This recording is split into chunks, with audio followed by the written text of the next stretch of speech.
from the time that President Trump was shot, it was over an hour and a half, an hour and 40 minutes prior to that, when local law enforcement and Secret Service were aware in a detailed way of this threat against him. And yet, this threat was allowed to proceed to the point that he attempted to murder the President of the United States. And that brings us to the questions that we must demand answers to. I don't care if it's been 30 days and the mainstream media has no interest in asking these questions. It's a commentary on the character, not of the corporations themselves, but the individual journalists that work for everywhere from MSNBC to CNN to the Washington Post to the New York Times, that even if they disagree with the policies that President Trump stands for, that they are so entrenched in their hatred of half of the country, you and I, of conservatives, that they are not only incurious, but that they deliberately bury this story. It means they not only don't care what could have happened to President Trump had he not turned his face at the last second, but that they are willing to allow it to happen again. So here are the questions. Question number one, what was Thomas Crooks' ideology? This is something, the reason that we're asking this question is because it's important.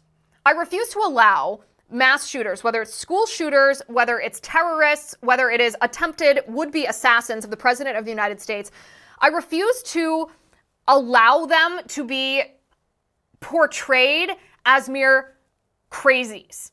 And the reason that I say that is if we journey back to the Covenant school shooting, the shooting that took place at the Christian school in Nashville last year, where a trans-identifying individual committed this act of mass murder against Christians because they were Christians in the name of gender ideology, we still are not allowed to have access to the Covenant School Shooters Manifesto precisely because the left wants to hide the political ideology that motivated this shooter.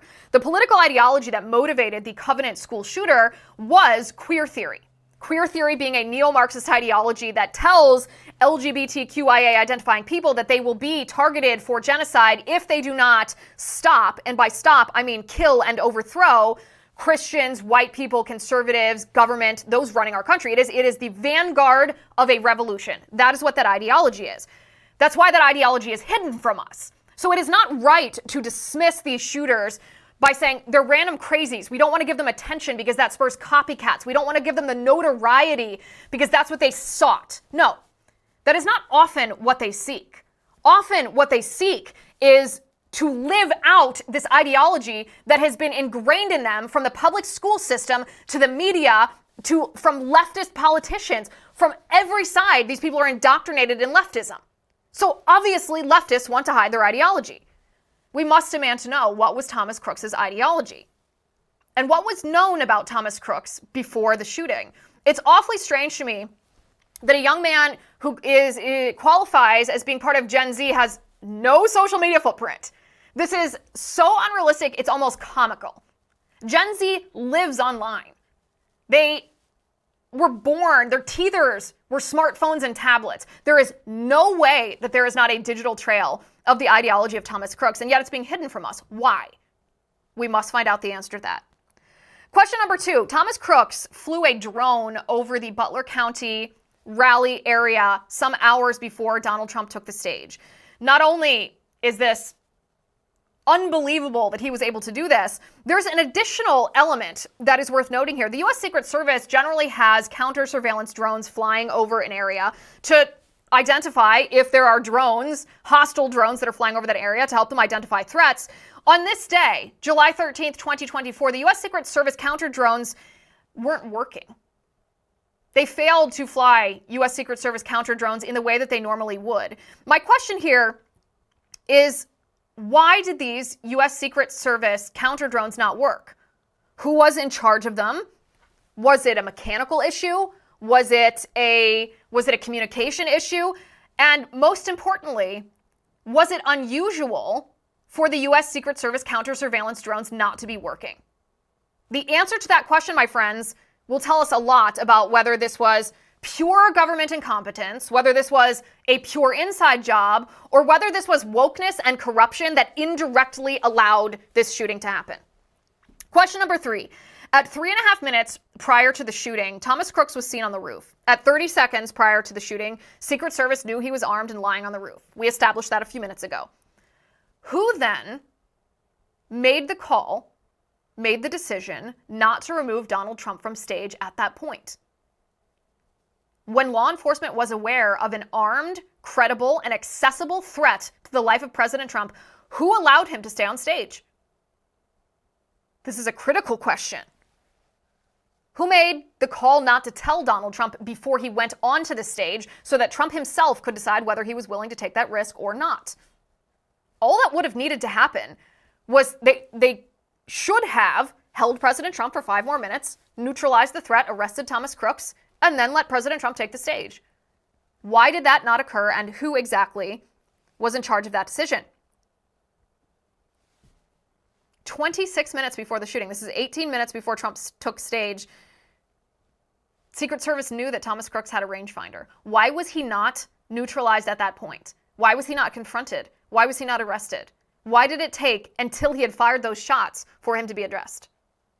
Who was in charge of that decision? And who, we know that there was one police officer that saw him several minutes before the shooting and backed down, but who was in charge those 20 minutes in the interim? Who made that decision not to confront Thomas Crooks? Question number 5 here. This is a question that Senator Mike Lee posted on X. 3 snipers were assigned to a window overlooking that infamous sloped roof that now disgraced former Secret Service Director Kimberly Cheadle said was too dangerous for her agents to guard that roof because it was sloped. 3 snipers were assigned to a window overlooking that sloped roof, but all 3 of those snipers abandoned their post moments before the shooting. Why? Where did they go? Who gave them the direction to leave? This particular question gives me very eerie shades of the Jeffrey Epstein guards who were supposed to be looking at video monitors showing the cell door of Jeffrey Epstein every couple minutes, and yet for the entire night, that night that Jeffrey Epstein was murdered, they weren't. They had abandoned their posts suspiciously in this isolated way that one night. This is very eerie shades of Jeffrey Epstein guards. 3 snipers assigned to that window abandoned their posts moments before the shooting happened. Why? Who gave them that direction? Where did they go? Who are these snipers? We must get testimony, congressional testimony under oath from those particular snipers. And this leads me to question number 6.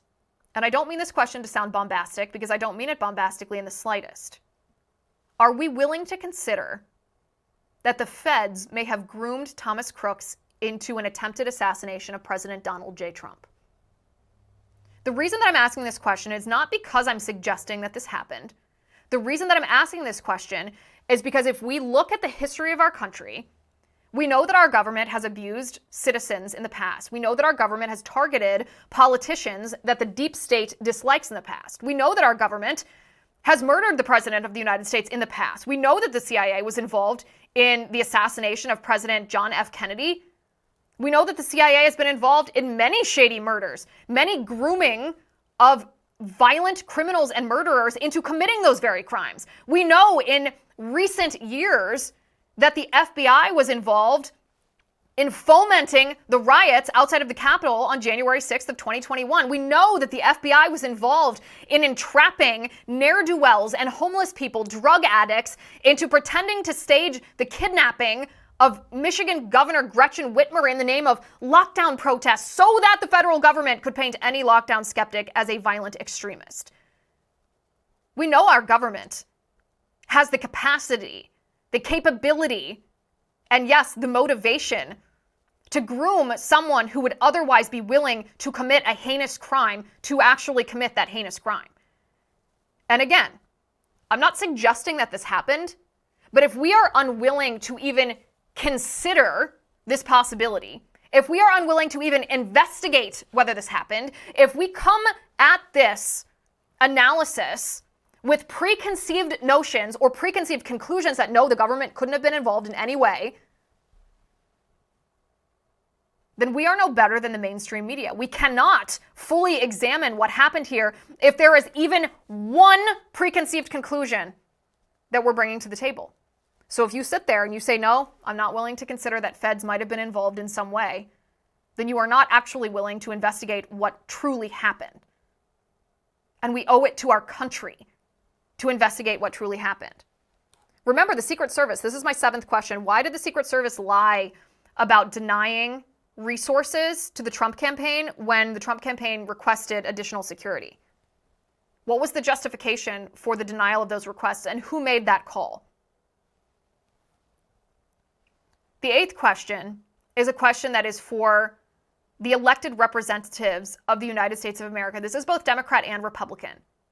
Do you care that the former president of the United States was targeted for assassination? Do you care that this could happen again? Do you care what the implications of this would have been had Donald Trump not turned his head at the last second to look at that chart that Border Patrol had prepared for him about illegal immigration in our country? Do you understand that this would have thrown our country into a civil war? Do you care? Question number 9, are there any more known threats trying to gain access to President Trump or to his family?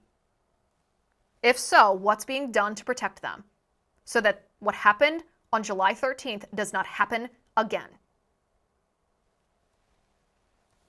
The 10th question is a practical question, but it will disgust you as much as it disgusts me to know that the investigation, the formal investigation that's being conducted into what happened on that day, is being headed by the acting director of the Secret Service, who is the former deputy director of the Secret Service. His name is Ronald Rowe. He was involved in decisions leading up to the July 13th attempted assassination of Donald Trump. The failure to protect Donald Trump is as much his responsibility as Kimberly Cheadle, and yet now he's the one supposedly conducting oversight and investigating what happened. I think not. My friends, it's been 1 month since Donald Trump was almost killed on stage at a rally because leftists have spent the last 8 years calling him Hitler and a dictator and authoritarian and telling LGBTQIA identifying people and black people and women that they are on the verge of genocide, that our democracy is under attack, and that Donald Trump is the reason why. That this hatred and fear has been fomented to the point that someone is willing to murder President Trump rather than letting an election take place and people pick our chief executive. And yet we know nothing about what happened except for a timeline that demonstrates moment after moment, second after second, failure after failure that almost led to the death of our president. We deserve better from our government if our government is truly by the people, for the people, and of the people.